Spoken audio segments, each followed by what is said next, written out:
So I have a couple questions here. I was wondering if you could describe your journey from where you were before to now. You post quite fearlessly about spirituality and your yoga practice and Reiki. Hmm. And, I've known you for a while and I've noticed this big change. Yeah. And I couldn't help but think, was it scary to be this kind of new brand for your followers? How was that journey?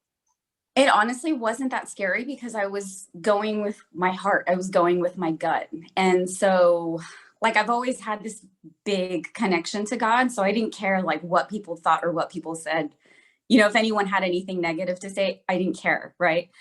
Um, but because before having this brand or, this thing, I was using my personal account and I was just posting random things that didn't make any sense. Not make any sense, but it was just like, oh, this is happening today. Oh, look at my new outfit. Da, da, da, da. Things that had no meaning to my life, right? It was just because it was trendy. And then I went to this retreat in 2016, and it was like this spiritual awakening to share what I've learned over the years on spirituality to help people expand their consciousness as I was. And so I started from scratch. So I kept my old on Instagram, but I created a new Instagram account. I learned this course on how to create a blog and what niches to focus on and like so much stuff, so much information. And I was like, okay, I got to create a name for my Instagram that's also going to be a name for my website.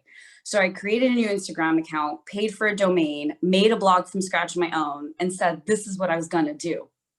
Whoever wanted to follow me, follow me. So I shared it on my personal page, and then that was that.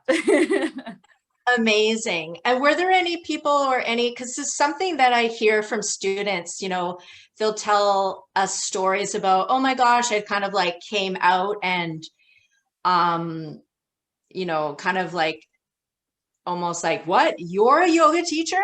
Like,